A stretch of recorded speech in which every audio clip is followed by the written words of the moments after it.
si një lumë me furinë dhe vrapo me furinë më jep dorën e së bashku ne të jemi një ne besoj në fuqishmërinë ne besoj në të vetmin pirë ne besoj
kemi kohë në frime se vëllezrit ndihmojmë me çantat, duam gjithashtu të urojmë mirëseardhjen atyre që janë për të parë sot. E di që ka shoqja e re sot, shoqja e re, mirë se ke ardhur. Si ke emrin? Mirë se erdhe Bleona. Okej, Bleona, jemi mysafirja jon sot. Dikush tjetër që është për të parë sot? Okej, Nertil, dikush një flet anket, po, aty të re. Faleminderit.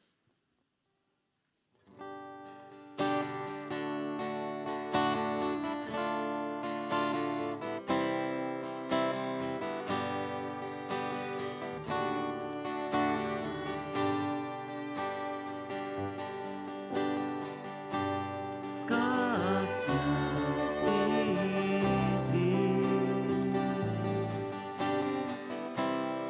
askush tjetër s'ma pret zemrën si ti.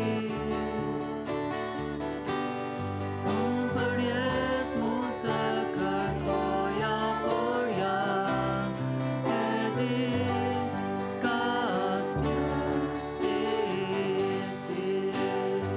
S'ka asnjë.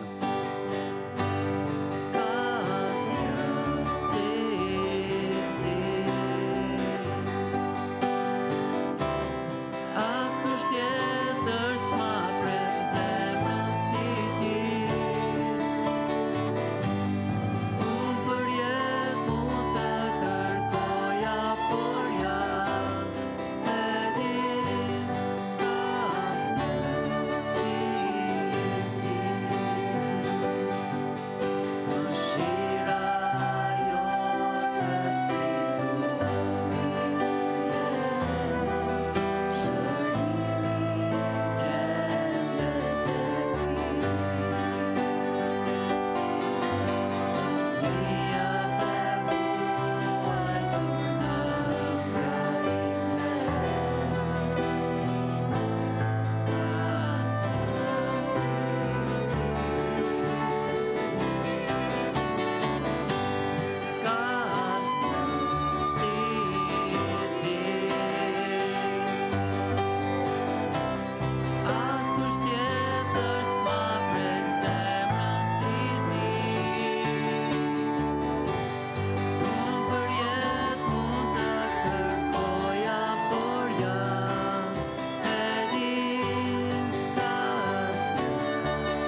Mëshira jote si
Mirëmëngjes. Atë Zotit që jemi bashk. Mendoni pak, javën që vjen, të dielën që vjen është Pashka. Kështu i bie? Ja, kemi përgatitur ftesa. Besoj se i keni aty, mund të merrni ftesa për një javë. Atëherë të dielën që vjen në datën 20 në orën 10 ju ftojmë të festojmë së bashku gëzuar Pashkën. Do të thënë kur të vi koha e kam fjalën, por që është një ftesë që mund të ndajmë. Mirë, sot do të flasim për diçka që unë besoj, mirë, s'pari flas për veten time, kam shumë nevojë për këtë që do të shohim sot.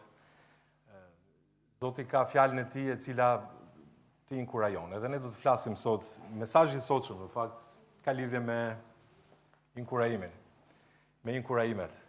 Edhe mesazhi do të jetë inkurajues. Ne kemi pasur një konferencë, apo jo javën që kaloi, edhe ka qenë bekim gjërat që kemi mësuar se si ne duhet të rendim në garën e besimit që kemi përpara.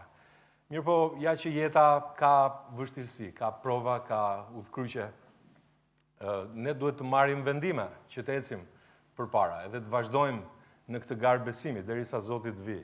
Edhe me thënë drejtën, jeta sjell momente gëzimi, po sjell edhe momente dekurajimi.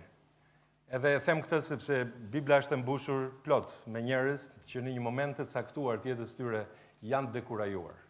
Let mos mendojmë sikur unë, nëse do të flasësh ti për veten tënde apo unë vetë për veten time, nuk dekurajohem ndonjëherë. Ne sot do të shohim një ndër shembujt në fjalën e Perëndis, një njeri i cili me të vërtetë ishte ai që ne do të dëshironim të ishim si ai, si apostulli Paul. Te Veprat e Apostujve kapitulli 18, ne do të shohim këtë pasazh, është një pasazh i njohur. Zakonisht ky pasazh predikohet për të folur për Akuilën dhe Priskilën, por ne sot do të flasim për Paulin. Këtu, do të flasim për Paulin në mënyrë të veçantë. Edhe se si ai ishte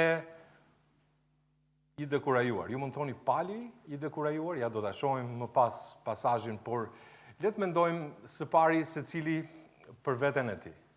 Ndoshta je i dekurajuar sot për shkak të një marrëdhënie të prishur, për shkak sepse dikush të ka zhgënjur, ndoshta. Ndoshta je dekurajuar në punë, në familje. Nuk e di se si mund të gjendesh, cila është situata jote. Ndoshta je dekurajuar sepse nuk shikon fryt në besim, dhe kjo mund të jetë një arsye. Keni kohë që thoni që po i shërbej Zotit dhe po bëj atë që mundem të bëj, edhe nuk po shikoj fryt, edhe je i dekurajuar. Ndoshta jeta të ka përballur me një situatë shumë të vështirë, edhe nuk di se si të japësh drejtim. Edhe ja ku ndihesh i dekurajuar, nuk di se çfarë hapi të hedhësh, nuk di se çfarë vendimi të marrësh, edhe çfarë duhet të bësh. Në fakt ne sot do të flasim se si të reagojmë ne, si të veprojmë, si të ecim përpara në këtë kuptim, kur duket se jeta është bërë e vështirë edhe kur nuk duket se ka dritë në fund të tunelit. Si t'ja bëjmë në këtë situatë, sepse përballemi, jeta është e tillë, ju thash në momente të caktuara. Nuk e dia e dini atë legjendën për djallin, tregohet që ai kishte nxjerrë në shitje, kishte nxjerrë vrasjen, mashtrimin, gënjeshtrën, lakmin, mirë po dekurajimin nuk e kishte nxjerrë për shitje. E dikush e pyet i thot, po pse nuk e ke nxjerrë dekurajimin për shitje? Atë nuk e nxjerr. Atë nuk e shes. Nuk e shes sepse unë, me anë të ti, me anë të dekurajimit, unë mund të mbjell çfarë të dua në zemrat e njerëzve. Interesante, një gjë e tillë. Dhe unë e përmenda që në Bibël ka shumë raste të një pas njëshme të besimtarve që janë dekurajuar. Zakonisht ne na pëlqen të inkurajohemi dhe kështu është, prandaj është pasazhi që do të shohim sot. Por realisht gjërat e tilla ndodhin, edhe Satani vepron që të sfumoj punën e Zotit në jetën tonë si besimtar. Edhe ai do që të pengoj punën e Perëndis në jetën tonë. Tani në thelb, si një panorame plot, puna e Zotit nuk mund të pengohet. Zoti është më i fuqishëm. Amen? Por ajo që dua të them është kjo që Satani do të përpiqet që ta pengoj punën e Zotit në jetën tonë personale, që ne të mos jemi pjesë e bekimit që Zoti dëshiron sa i takon punës së tij. Sepse puna e Zotit do të bëhet. Dakor, puna e Zotit do të bëhet. Është si puna e asaj që, si thuhet në fjalën e Perëndis, që skandalet do të vinë. Apo jo, do të ketë skandale, thot. Po thot atë pjesën tjetër, thot po mirë, ai për shkak të cilit vinë këto skandale. Unë thjesht ju a thash si një parim, një gjë të tillë që shikoni, ne secili prej nesh duhet të përjetoj bekimin e punës Perëndis. Edhe Zoti duhet punoj në zemrën tonë, Zoti duhet punoj në ne, që pastaj ne të punojmë në jetën e të tjerëve. Kjo është absolutisht e vërtetë, sepse Zoti prandaj erdhi, Krishti, që të na pajiste, dakor, na la fjalën që të na pajiste, na la frymën e Tij të shenjtë që të na ndihmojë në mënyrë që të bëjmë atë që Zoti i pëlqen. Kjo është absolute, në fjalën e Zotit nuk ka argument. Mirë po, si është puna? Le të shohim se çfarë ndodh në situatën që ne do të hasim këtu në këtë pasazh të Veprat e Apostujve kapitulli 18. Shohim që Pali u niset nga Athina dhe erdhi në Korint. Ky ishte misioni i Palit, apo jo që Zoti i dha, që ai të shkonte ndër kombet. Ky ishte misioni që i dha. Ishte apostulli i jo hebrejve, kështu e kemi në fjalën e Perëndis, edhe thuhet dhe erdhi në Korint. Dhe si gjeti një far judeu me emër Aquila, me origjinë nga Ponti, ardhur rishtas nga Italia, me gruan e tij Priskilën, sepse Klaudi ishte perandori romak në atë kohë, kishte urdhëruar që të gjithë judejnë të largohen nga Roma. Shkoi tek ata. Pra Aquila bashkë me gruan e tij, dhe duke qenë se kishin të njëjtën mjeshtri, qëndroi me ta dhe punonte, se mjeshtria e tyre ishte të bënin çadra. Ata kishin një profesion që ushqeheshin në lidhje me jetën e tyre, edhe aty thuhet që çdo shabat Pali pra mësonte në sinagogë dhe binte judenj dhe grek. Vini re, Korinti është një qytet i Greqisë, sa asaj kohe, edhe thuhet po kur Sila dhe Timoteu zbritën nga Maqedonia, pra nuk ishin bashkë me Palin, ndërkohë që ai ishte në Korint, edhe thuhet Pali shtyi nga fryma për të dëshmuar judenjve se Jezusi ishte Krishti, por duke qenë se ata kundërshtonin, pra judenjtë dhe blasfemonin madje, ai shkundi rrobat dhe u tha atyre, ky ishte një zakon hebraik, ju dini që edhe Jezusi i përmend dishepujve në Ungjil që nëse shkoni tek dikush edhe nuk ju pranon, atëherë shkundni pluhurin, do të thënë ideja është që ju dola borxhit. Nëse shkoni edhe ju thotë edhe mund të thoni që ju dolën borxhit, sepse i dërgonte dishepujt e tij, bëm atë që duhet të bënim, edhe Pali të njëjtën gjë thotë, ai shkundi rrobat, pra ata e njihnin mirë këtë zakon, këtë dua të them. Edhe u tha atyre, pra gjaku juaj qof mbi kokën tuaj, unë jam i pastër që tani e tutje do të shkoj tek kombet, pra te jo hebrejt. Po u thoshte judenjve, mendoni tani se si është situata, edhe mbasi u largua prej andej erdhi në shtëpinë e një far njeriu me emër Just, i cili adhuronte Perëndin dhe e kishte shtëpinë ngjitur me sinagogën. Dhe Krispi, kreu i sinagogës, besoi tek Zoti me gjithë shtëpinë e tij dhe shumë nga korintasit, duke dëgjuar Palin, besuan dhe u pagzuan. Interesant çfarë ndikimi kishte ky njeri, që ishte kreu i sinagogës. Prandaj Pali, kur ne pam para javë kur folëm në lidhje me domethënë me konferencën edhe me garën, Pali thoshte që shkova tek ata njerëz që me të vërtet kanë një lloj ndikimi që vrapimi im të mos ishte më kot. Pra Pali me shumë urtësi takon edhe njerëz që janë kyç. Dakor, që kanë ndikim në jetët e të tjerëve. Dhe në rastin konkret edhe kreu i sinagogës u shpëtua, besoi te Zoti me gjithë shtëpinë e tij. Shikoni sa e mrekullueshme, dhe shumë nga korintasit duke dëgjuar Palin besuan dhe u pagzuan. Por një natë Zoti i tha Palit në vegim, mos ki frikë, por fol dhe mos hesht, sepse unë jam me ty, dhe askush nuk do të vër dorë mbi ty që do të bëj keq, sepse unë kam një popull të madh në këtë qytet, dhe ndenjë atje 1 vit e 6 muaj, duke mësuar ndërta fjalën e Perëndis, dhe kur Galioni, shikoni, ishte prokonsulli Akaiz, do të flasim për këtë, judenjt u ngritën me një mendje të vetme kundër Palit dhe e çuan në selinë e gjykatës, duke thënë: "Ky u ambush mendjen njerëzve, të adhurojnë Perëndin në kundërshtim me ligjin." Dhe kur Pali donte të hapte gojën, Galioni u tha judenjve: "Po ti që puna për ndonjë padrejtësi ose keqbërje o judenj, do t'ju dëgjoja me durim sipas arsyes. Por nëse janë çështje për fjalë dhe për emra dhe ligjit tuaj, shikojeni ju vetë, sepse unë nuk dua të jem gjykatës i këtyre gjërave." Dhe i përzuri ata nga selia e gjykatës. Atëherë gjithë grekët e zun Sostenin, kreun e sinagogës, dhe rahën përpara selisë gjykatës, por Galioni nuk donte t'ia dinte fare për këto gjëra. Le të lutemi bashkë. Atë faleminderit për këtë mëngjes. Lutem Zot na mëso sot se si ti je duke punuar, o Zot. Edhe kur ne mendojmë që je larg, ti je aty me ne. Zot na mëso sot që ti inkurajohemi aty ku duhet. Faleminderit Zot që ti ke këshillën e dur, se si ne mund të inkurajohemi dhe të ecim përpara. Unë të dua dhe lutem në emrin tënd, Zoti Jezus. Amen. Parë mund të mësojmë nga ky pasazh. Janë 3 gjëra që ndikuan që Pali të dekurajohej në shërbime. Dhe unë do t'i them këto 3 gjëra se cilat ishin, por Pali, Zoti, le ta them kështu, Zoti kishte një fjalë në mënyrë të drejtë për drejtë për Palin. Cila ishte fjala? Në vargu 9, ku e kemi vargu 9? Vargu 9? Po. Ja fillon këtu. Por një natë, interesant, shikoni. Zoti i tha Palit në vegim, i thot, mos ki frikë, por fol dhe mos hesht. Edhe në vargun 10, sepse unë jam me ty, dhe askush nuk do të vërdorë mbi ty që do të bëj keq, sepse unë kam, thuhet aty, një popull të madh në këtë qytet. Mesazhi i Zotit për Palin. Si ka mundësi, në mënyrë të drejtë për drejtë. Çfarë do të thotë kjo? Kjo do të thotë që Pali kishte nevojë për një inkurajim. Pali ishte dekurajuar në lidhje me punën. Aty ishte një punë e cila dukej sikur ishte me të vërtetë vështirë për të, edhe ishte vështirë, pa diskutim. Por ja disa arsye që unë mund t'ju them pse Pali mund të arishte në këtë gjendje, që Zoti duhet të drejtojë personalisht me një fjalë të tillë. Kjo është shumë mua më ka bërë shumë përshtypje. Si ka mundësi që Zoti të kishte një fjalë për apostullin Pali? Dhe Pali ishte një njerëz. Le të mos harrojmë një gjë të tillë. Pali ishte një njerëz. Kush i merr kreditet? Zoti i merr kreditet. Amen? Ai e bën punën. Mirë po, një arsye do të ishte që Pali ishte i dekurajuar, ishte puna e madhe stresuese. Mendoni pak që Pali shkoi në Korint.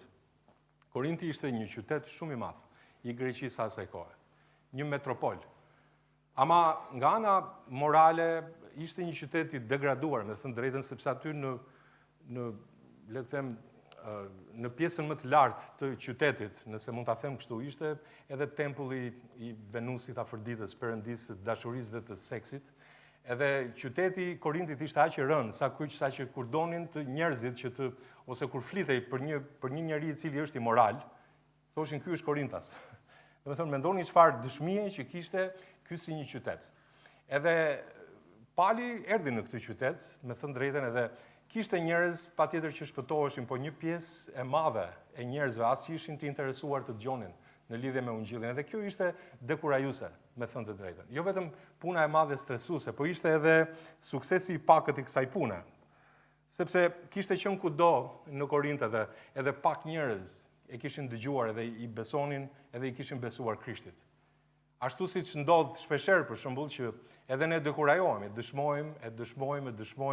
i dëshmojmë dikujt vazhdimisht ose lutemi për të edhe nuk shohim ndonjë fryt, me thënë të drejtën, edhe dekurajohemi. Po nga ana tjetër harrojmë diçka, edhe ju lutem le ta mbajmë mend një gjë të tillë që të korrat janë të Zotit, jo tonat.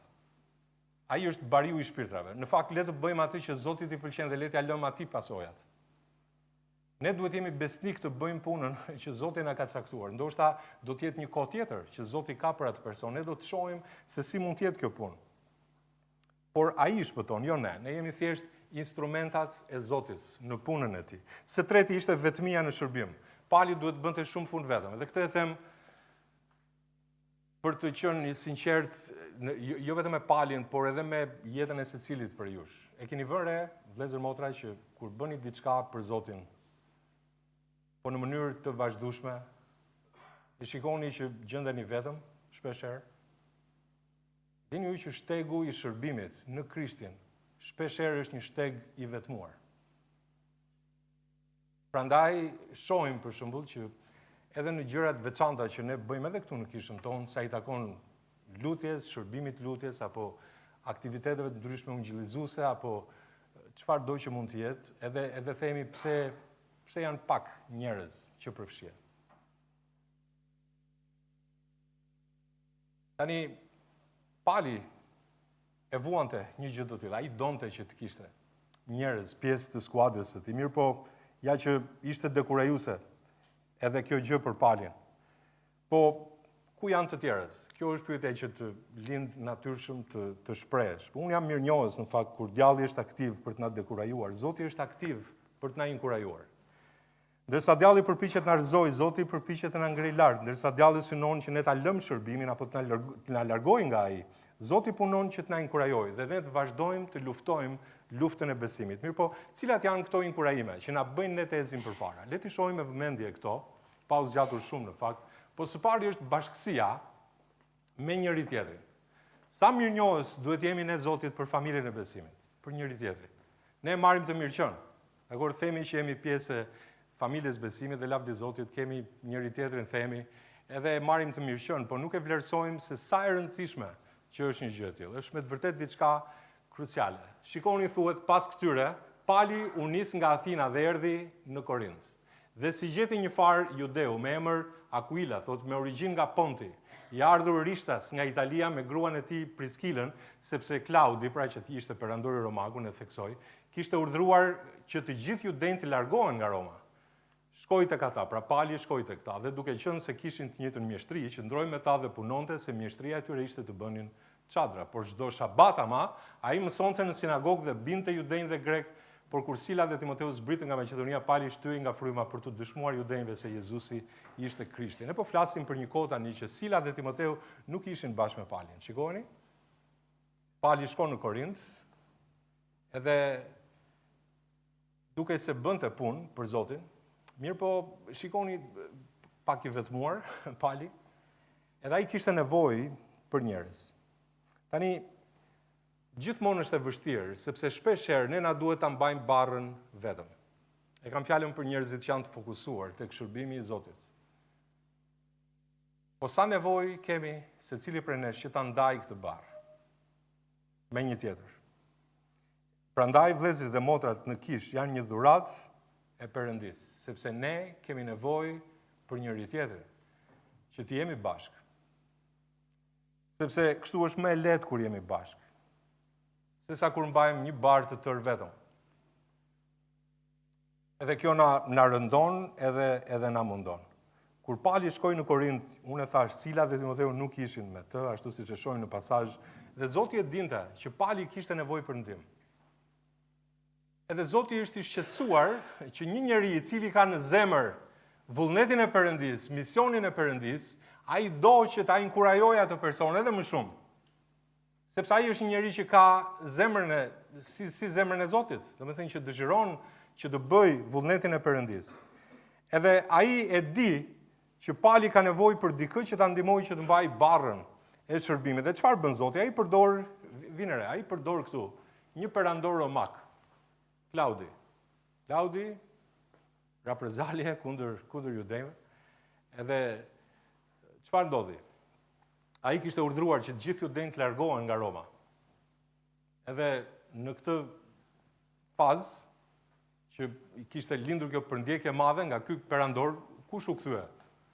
U kthye dhe Aquila dhe Priskila. Pra Zoti vini re, përdori prapa skenës, nëse mund ta them kështu, një përndjekje në mënyrë që dy njerëz shumë interesante të ishin aty në Korint, sepse Pali do të kishte nevojë për një mbështetje që misioni dhe puna e tij të vazhdonte. A nuk veproi Zoti kështu edhe në kohën e Krishtit, që ai bëri që ai Cezari i madh në atë kohë të bënte që të taksohej gjithë bota, që Jozefi dhe Maria ju duket e çuditshme, në fakt nuk është e çuditshme fare, domethënë kur i beson Zotit dhe i beson fjalës, që Jozefi dhe Maria të ishin në momentin e caktuar, në kohën e dur, në Betlehem, apo jo?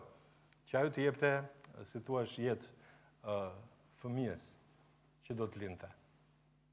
Zoti prapa skene është duke punuar, edhe ja e shohim këtu, që në Korint, Aquila dhe Priskila ishin aty. Edhe Pali shkon tek ata, sa sovran që është Zoti, për të përmbushur vullnetin e tij. Por gjithmonë, për ata njerëz që kanë në zemër përmbushjen e vullnetit Perëndis. Shpeshherë nuk e shohim dorën e Zotit sepse nuk e kemi fokusin aty. Nuk e kemi fokusin aty dhe nuk e shohim dorën e Perëndis që ai do që të kujdeset për ne. Dini pse? Sepse është një njeri si Pali, që kishte në zemër kryerjen e vullnetit Perëndis. Edhe Zoti po punonte prapa skenës dhe kjo nuk është rastësi. Pra Zoti rregullon rrethanat në një mënyrë të tillë që puna e tij të vazhdojë. Le të mos na duket e habitshme sepse Zoti e dinte që Pali kishte nevojë për këta dy njerëz. Dora e Perëndis, ata ishin mikpritës, ju e shikoni, i qëndronin pranë, ishin bekim për Palin, u bën miqtë e tij më të afërt, më të mirë, ishin pjesë e një skuadre, e nxisnin Palin, prandaj thuhet në vargun 4, shikoni, çdo shabat ai mësonte në sinagogë dhe binte te judejnë dhe grek, ai kishte nevojë për këtë nxitje, për këtë inkurajim. E kjo është e veçantë kur e shikon një gjë të tillë, po Pali merrte forcë. Ai nuk ishte vetëm, ai kishte bashkësi me ata që e donin Perëndin. Me ata që e donin Zotin, ai kishte bashkësi me ata njerëz. Shikoni se çfarë qëndrimi kishte dhe Zoti nuk e la me kaq. Pastaj Zoti dërgoi nga Maqedonia, kë dërgoi? Në vargun 5. Silën dhe Timoteun, ja ku i kemi këtu në pasazh, i dërgoi që ata të ishin një inkurajim, edhe më shumë për palin, që puna të vazhdonte. Sa e bukur që është këtë, ja dërgon dy të tjerë që i bashkohen skuadrës së palit. Dhe mësimi është ky. Le të inkurajojmë njëri tjetrin. Le të lutemi për njëri tjetrin. Le të jemi nxitje, ndihmë për njëri tjetrin. Kur marrim vesh që dikush ka një nevojë ose ka një të afërm që ai po lutet edhe do të dëshmojë fjalën e Perëndisë, le të jemi në një nxitje, një inkurajim në lidhje me të. Le të flasim fjalë që janë inkurajuese. Edhe kur ata erdhën, shikoni çfarë thuhet për palin. Thuhet në vargun 5 pali shtyhej, thotë, nga fryma për të dëshmuar judëve. Shtyhej nga fryma për të dëshmuar judëve. Shikoni, ai ishte i fokusuar. Edhe një nxitje duhej që puna e Zotit vazhdonte. Këto janë fjalët që lexojmë ne nga jeta e apostullit Paul. Gjithashtu është e lehtë për të qëndruar provave, kundërshtimeve. Kjo është e sigurt. Mendoni, një barë është më e lehtë kur e ndan me dikë. Patjetër do të kesh pjesën tënde të barës, nuk mendoj që e ndave tani dhe nuk është më jotja. Jo, por është dikush tjetër që e mban bashkë me ty ato barë. Edhe kjo është një ndihmë, të ndihmon edhe të inkurajon. Prandaj kemi nevojë për njëri tjetrin, për nxitje dhe inkurajim, sepse djalli vjen me vëmendje. Do që të përdor dekurajimin në jetën tonë. Është një armë e fuqishme që ai ka në duart e tij. Edhe ai do ta përdorë atë gjë me gjithë fuqinë e tij. Që ne të dekurajohemi, që kisha e Zotit dekurajohet, që shërbimi dhe puna e Zotit mos vazhdojnë në jetën tonë individuale. Edhe ne u humbasim të ruan. E humbasim fokusin.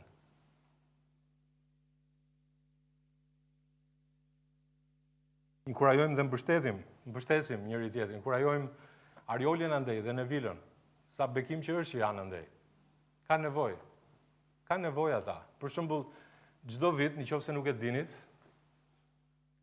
me njërë pas Pashkës, e bëjnë zakonisht ka data 22-23, po këtë vit kanë menduar ta bënin datën 23. Kishat e vendit ku Arioli është, edhe mund ta përmend me emër, po më mirë jo.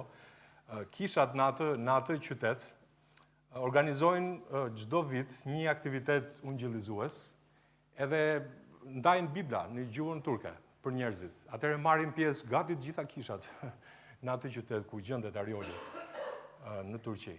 Edhe këtë vit do të organizojmë prapë, edhe do të jenë 4 njerëz nga kisha jonë që do të shkojnë për një ditë në fakt, për një ditë është ajo. Do të shpërndajmë Bibla, nëse është një mundësi për ungjillin, do të ishte një gjë shumë e mirë, por do të ikin në datën 23 e kanë atë ditën e shpërndarjes së Biblave, edhe pastaj me njërë kthehen herët në mëngjes ditën tjetër. Por për një ditë do të jetë kjo gjë në atë qytet. Edhe do të bëhet shpërndarja e Biblave aty. Është një bekim, por në fakt është një inkurajim edhe për ata. Kur janë ngjarje të tilla, për shembull që i bëjnë për lavdinë e Zotit. Edhe mund t'i lutemi Perëndis për këtë gjë. Jo vetëm për njerëzit që do të jenë nga kisha jonë, por për shërbimin, për punën atje. Zoti ka njerëz që mund të shpëtohen. Edhe le t'i lutemi atij që puna të bëhet. Por ka nevojë edhe ata me një fjalë inkurajuese, me një mesazh që mund t'ju çoni apo sido që të jetë, është vend i vështirë.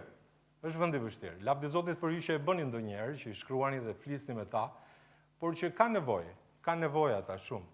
Ne jemi këtu në Shqipëri edhe shihemi apo jo? Shihemi 2 herë në javë, 3 herë nëse e llogarisim kështu, të diel për të diel, ose disa edhe më shumë për shkak të grupeve të shërbimit që kemi. Edhe ky është një bekim.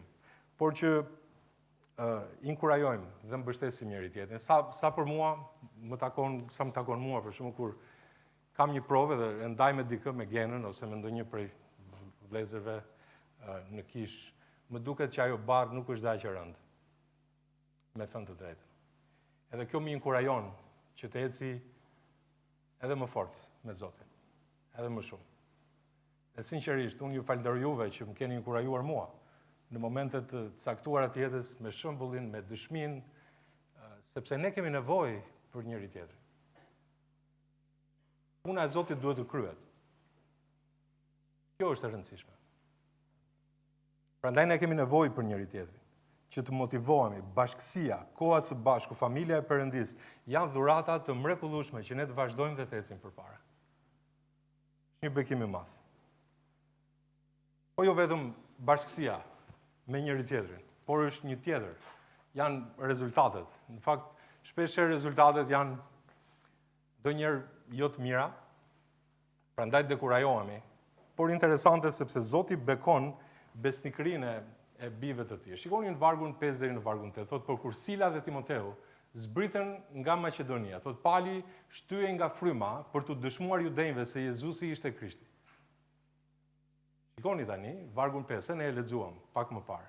Por duke qenë se ata, judejnë pra kundërshtonin dhe blasfemonin, ai shkundi rroba dhe u tha atyre gjaku juaj qof mbi kokën tuaj, unë jam i pastër, por që tani e tutje do të shkoj tek kombe, tek kjo e brendë. Pra, e bëra punën, çfarë po bëni, çfarë doni më tepër? Ju dola borxhit në këtë sens. Dhe mbasi u largua prej andej, erdhi në shtëpinë një far njeriu me emër Just, i cili adhuronte Perëndin dhe kishte shtëpinë ngjitur me sinagogën. Dhe Krispi, kreu i sinagogës, besoi te Zoti me gjithë shtëpinë e tij, dhe shumë nga korintasit duke dëgjuar Palin, besuan dhe u pagzuan. Shumë ngjarje e bukur. Pali kishte një qëllim, t'u tregonte njerëzve se kush ishte Jezu Krishti. Shumë do mbasin pa Zotin e vërtet dhe kjo është dekurajuese, por nga ana tjetër, sepse është punë shpëtimi që ne kemi. Si një zjarfikës që shkon edhe do të shpëtoj ata që janë në zjarr aty. Po Zoti përgatit bekime për besnikët e tij, sepse ne shpeshherë dekurajohemi. Është një njeri që ka në zemër punën time, vullnetin tim, unë do të siguroj për të, që puna ime të kryet përmes atij njeriu. Edhe Zoti i inkurajon, edhe i gjejmë këto shembuj në fjalën e Perëndis edhe pyetja është, a jemi ne besnik sepse asnjë tundim nuk na gjen veç tundimit njerëzor, secilit prej nesh, ne e dim një gjë të tillë, por sfida është i besojmë Zotit duke ngulmuar në vullnetin e tij. Ai që të bën përshtypje për palin edhe nuk ka nevojë për reklam ose për koment, jeta e këtij njeriu po vlen të thuhet që ai ishte i fokusuar, nuk hoqi dorë. Ai tha unë di se kujt i kam besuar. Unë jam i fokusuar. Edhe ai nuk rrinte dot pa u treguar njerëzve se kush është Krishti. Kjo është dëshmia e këtij njeriu të veçantë, dhe vazhdoi të predikonte Krishtin dhe Zoti e bekoi dhe rezultatet nuk vinë vetvetiu, apo jo. Kur je në ar, kur e ke në zemër ti shërbesh Zotit, do ta shikosh që ai do të sigurojë dhe Zoti inkurajon njerëz të tillë, cili është thesari dhe cilat janë dëshirat tona. Unë e kam provuar në jetën time. Zoti më ka inkurajuar shumë. Me dëshminë e besimit, e keni provuar juve, jam i sigurt që e keni provuar. Sepse Zoti shpërblen. Puna e Zotit duhet të vazhdojë. Dhe së treti dhe fundit janë premtimet e Perëndis. Shikoni sa e bukur që është fjala e Zotit, si vazhdon këtu edhe thuhet, por një natë Zoti i tha palit në vegim. Ishte një mënyrë se Zoti fliste në atë kohë para se fjala e tij të shkruhej. Edhe thuhet, mos ki frikë, por fol dhe mos hesht. Fol dhe mos heshti, thot Zoti, sepse unë jam me ty. Sepse unë jam me ty. Edhe thot, dhe askush nuk do të vërë dorë mbi ty që do të bëj keq, sepse unë kam një popull të madh në këtë qytet. Çfarë fjalësh që ishin për Palin? Palë, di si është puna? Akuila dhe Priskila mund të mos jenë aty me ty. Sila dhe Timoteu mund të mos jenë aty me ty, Palë. Ndoshta të tjerët nuk janë aty me ty, po unë jam me ty. Unë jam me ty. Çfarë inkurajimi? Premtimi i prezencës Perëndis. Çfarë inkurajimi është të kesh Zotin aty? Me praninë e tij. Me premtimet e tij, dhe Zoti është besnik. Premtimet e tij janë premtimet e tij, edhe ato janë shumë të çmuar. Ai është besnik edhe Pali i besoi këtij premtimi. Prandaj në vargun 11 thuhet dhe ndonjë atje 1 vit e 6 muaj duke mësuar ndërta fjalën e Perëndis. Pse? Sepse ai besoi premtimit të Perëndis.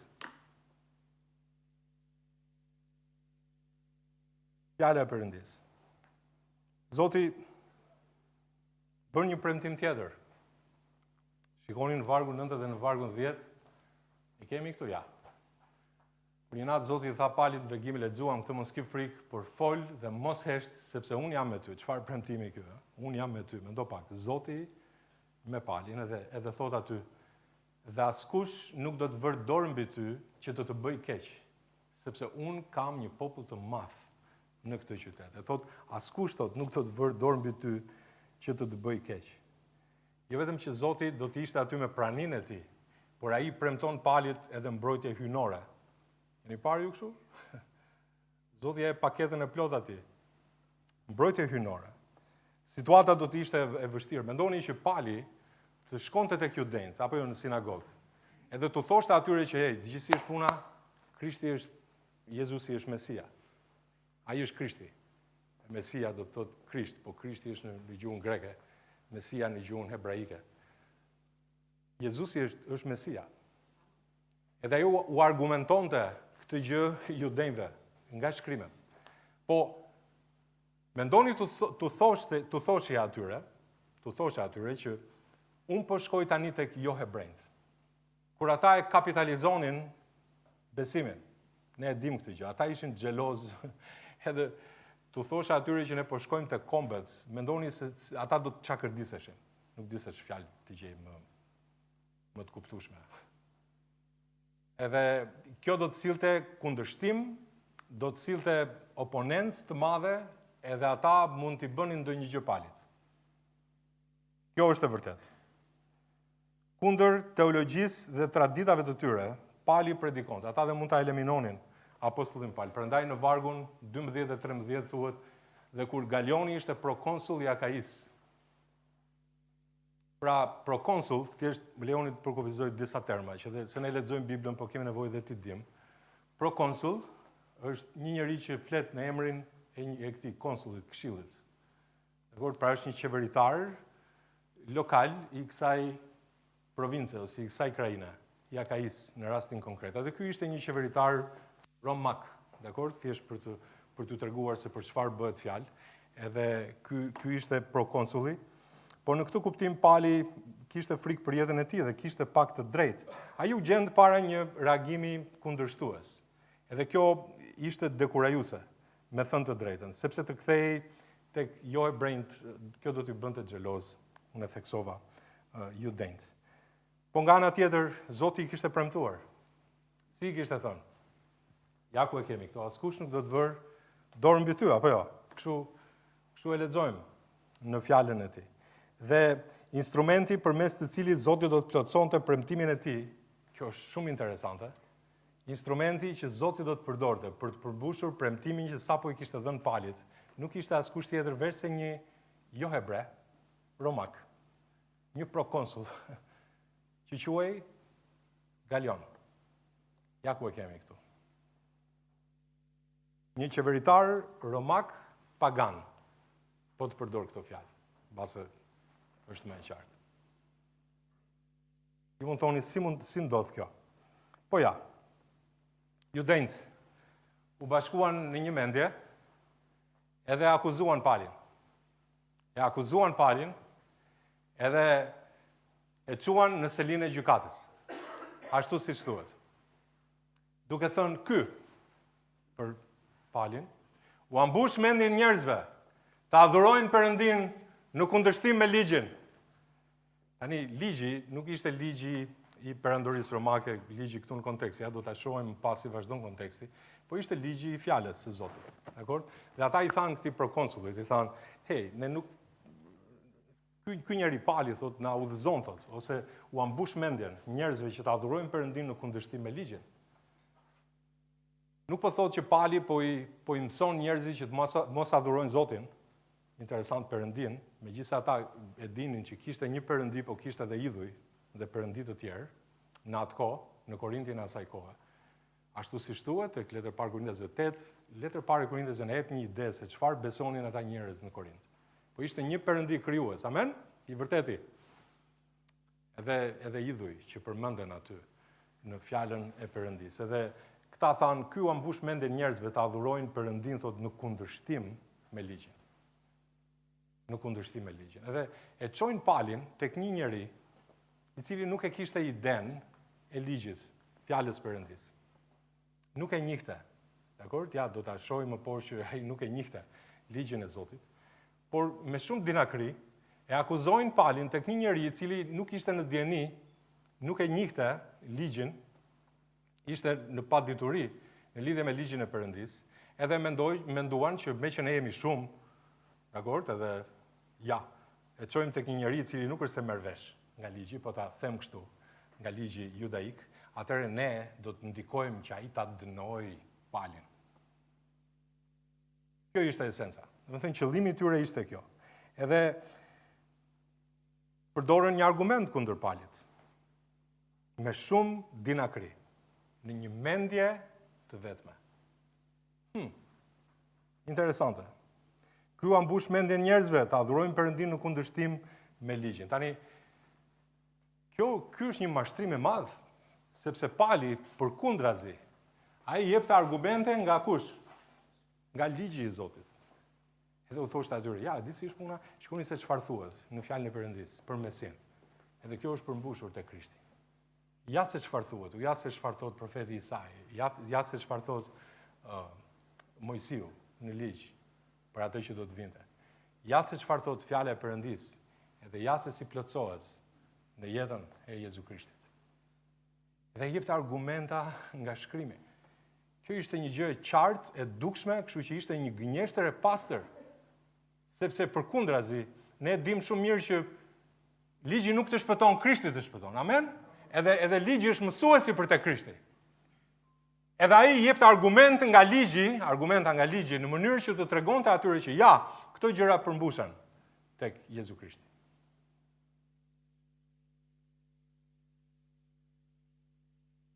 Jezu Krishti është shpëtimtari. Dhe jo ligji. Ata kundërshtonin, ata blasfemonin, akuzat bëheshin të pareshtura ndaj palit, erdhi një moment ku pali duhet fliste.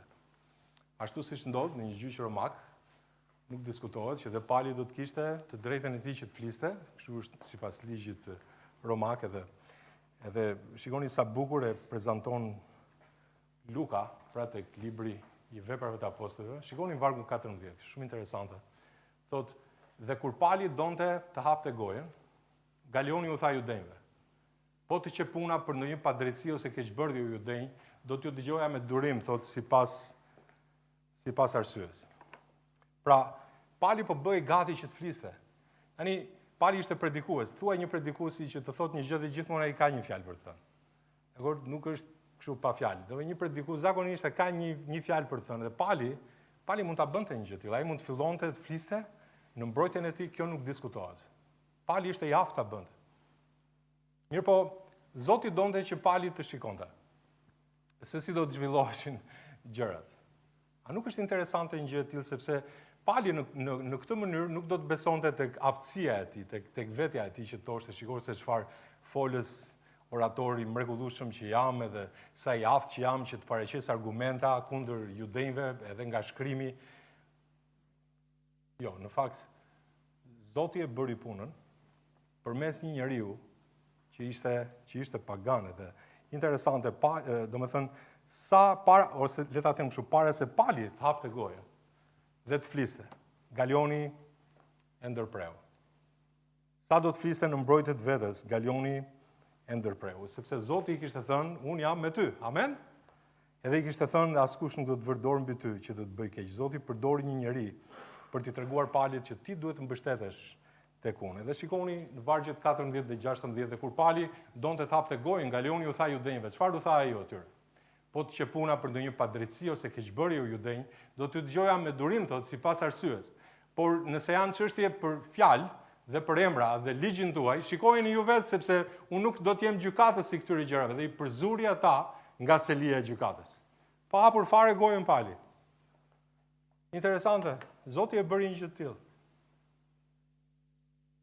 Dhe Galioni tha, di si është puna, unë jam këtu që të mbroj dispozitat në fuqi të perandorisë romake dhe dënimi im është dënimi që unë mund t'jap, domethënë si një njeri që ka pushtet dhe autoritet në lidhje me këto gjëra, i takon shkeljes së ligjit civil, nëse është për vrasje, për imoralitet apo për mashtrim apo shkelje të ligjeve, domethënë në bazë të kodit penal, po e them, të perandorisë romake. Ky është jurisdiksioni im, edhe unë i dënoj njerëzit për këtë arsye.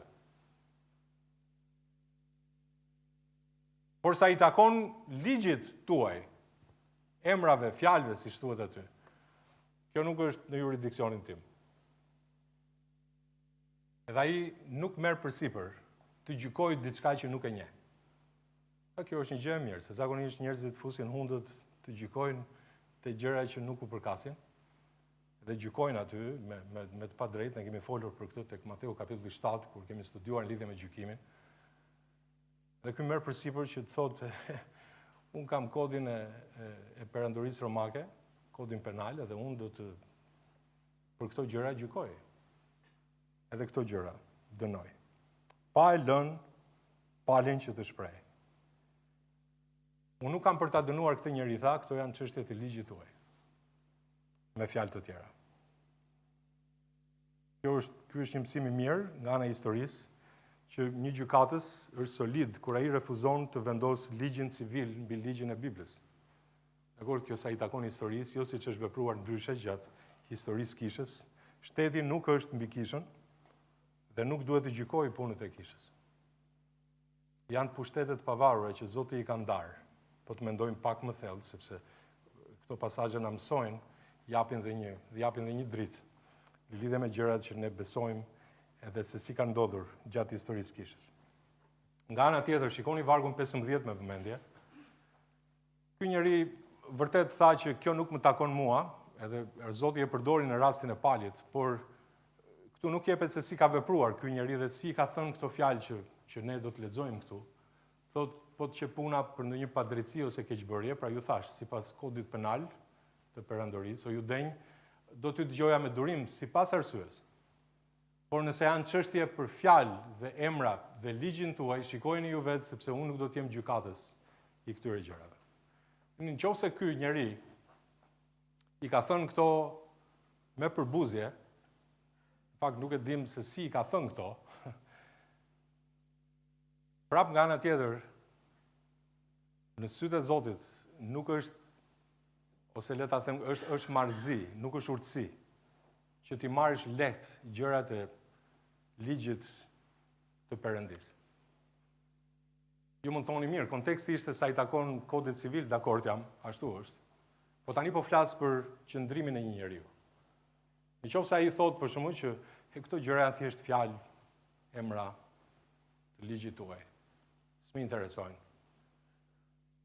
Nëse ky njeri do ta kishte marrë seriozisht, paktën për veten e tij nuk na thuhet një gjë në fjalën e Perëndisë dhe nuk kemi pse aludojmë në lidhje me këtë, por thjesht si një gjë për të menduar, sepse kur studiojmë pasazhet të Biblës, mirë është të mendojmë pak dhe të thellohemi në lidhje me atë se çfarë po ndodh edhe në kontekst. Atëherë themi, po ky njeri po flet lehtë në lidhje me këtë gjëra?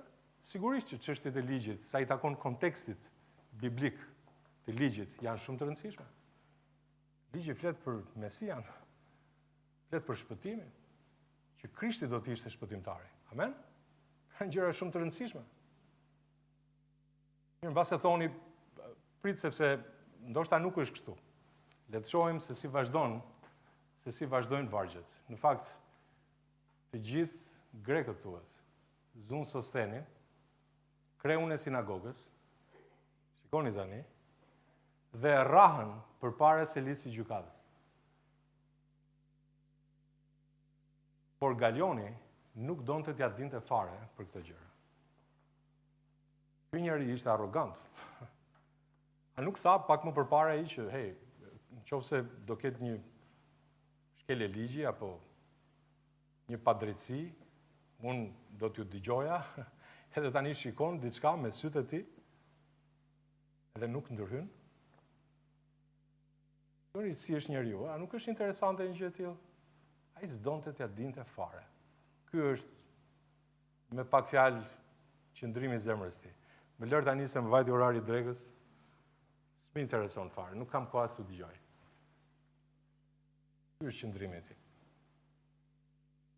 Ja. S'donte t'ja dinte fare për këto gjëra. Arrogant,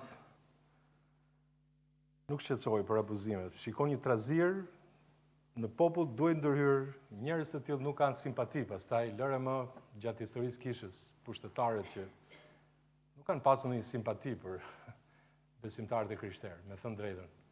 Dhe disa njihni historinë, por ka shembuj të panumërt.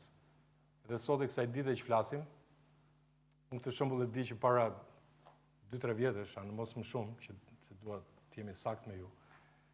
Po në Turqi, për shembull, me që folum pak,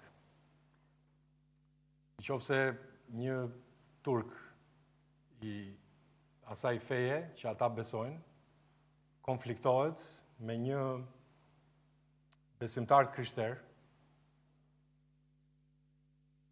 atëre policia shkon edhe vepron, ndonjëherë dhe me vonesë shumë, por kur vepron për t'i ndarë, ose që dhunat mos vazhdoj, edhe në zemër thonë, ka mëse mirja bëri. Mirja bëri ati, të krishterit.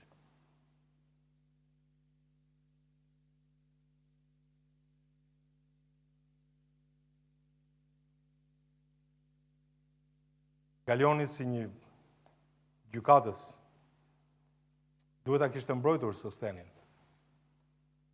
I kishte dënuar ata, dakord me që po flasim për ligjin civil.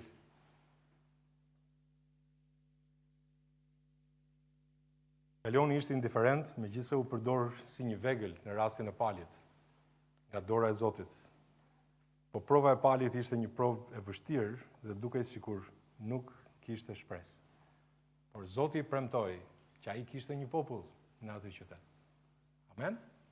Dhe një popull të madh, në fakt, në atë qytet. Prandaj ne duhet u besojmë premtimeve të Zotit, i besojmë fjalës së Tij. Do ta quaja unë aventura e besimit. Aventura e besimit.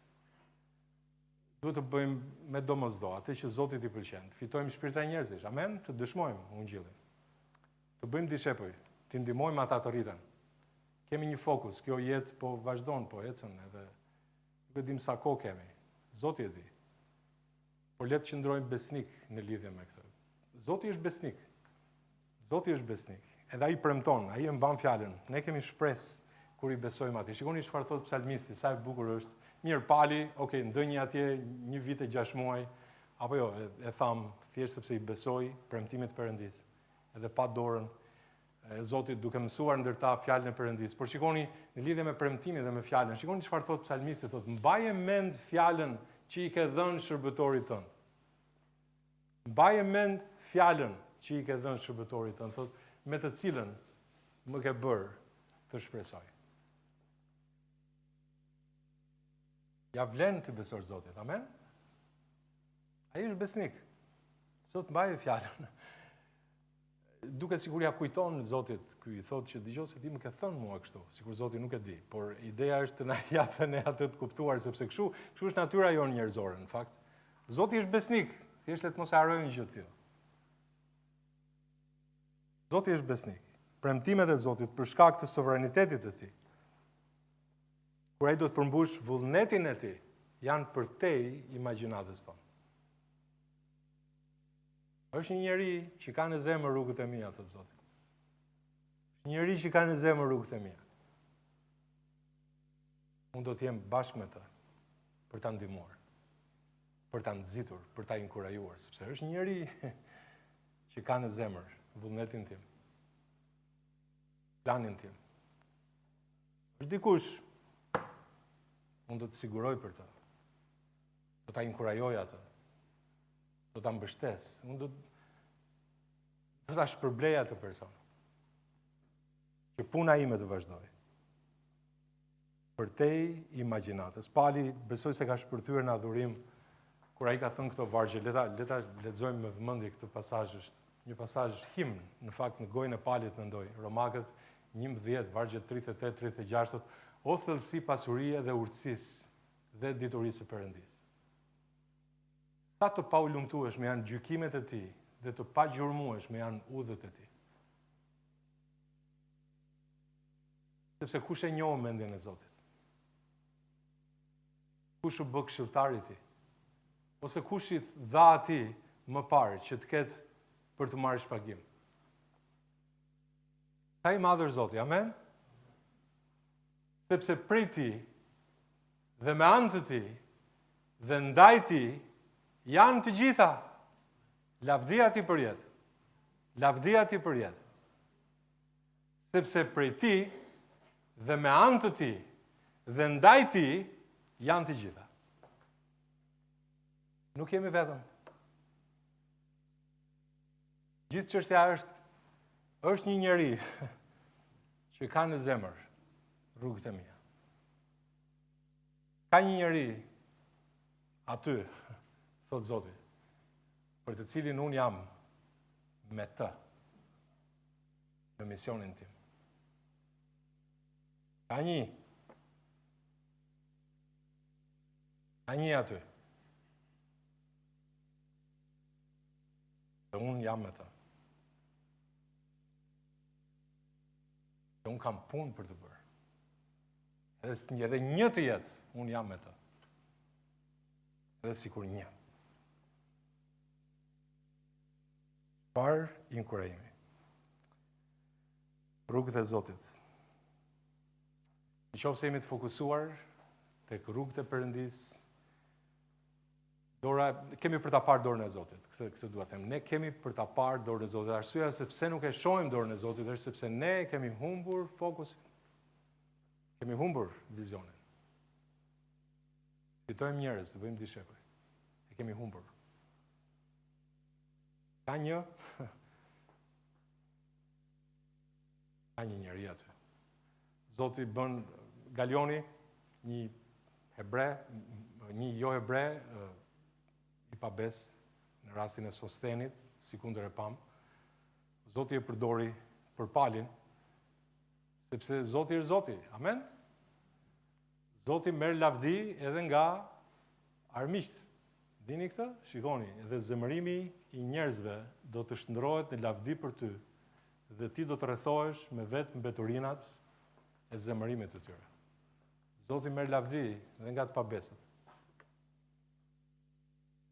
Janë në kulmin e urrëties dhe zemërimit të tyre. Zoti merr lavdi. Aq i madh është Zoti ynë. Aq i madh është Zoti ynë. E në fakt, pali një njeri besnik i Zotit, që do të shikonte dorën e Perëndis. Le të ulim kokën, gjithë kam disa pyetje. Ju mund thoni, po unë jam i dobët, s'mund të më përdor Zoti. Zoti na përdor në dobësitë tona. Pali kishte mundësi të bënte një mbrojtje të shkëlqyer, as nuk i dha ndonjë lek Galionit që ta mbronte.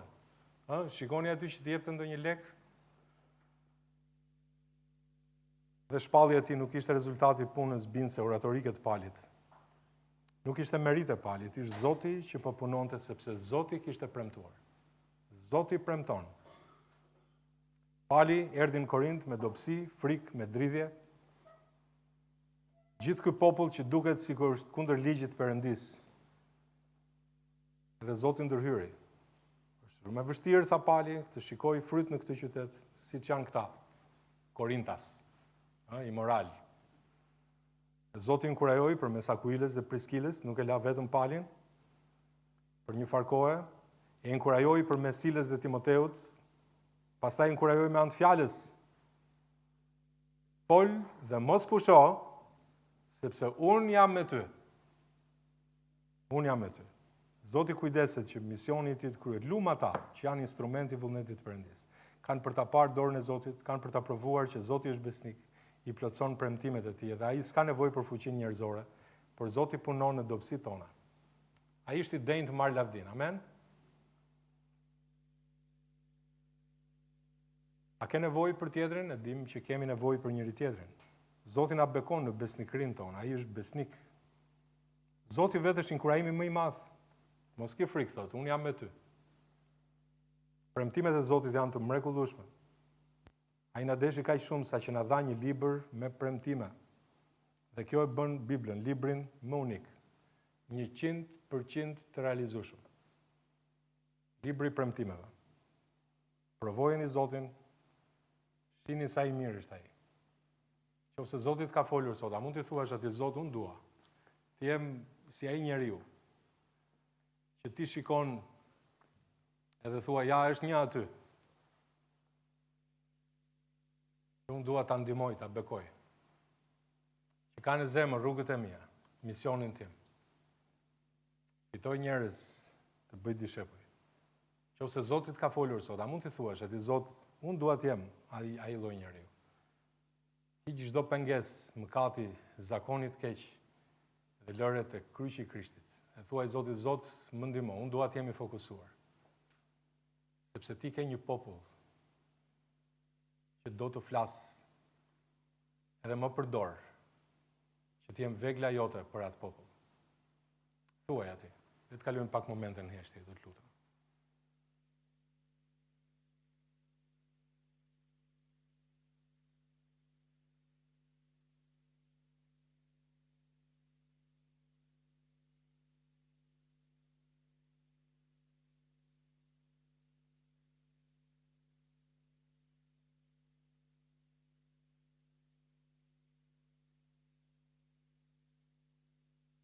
Po të falemderit për fjalën tënde.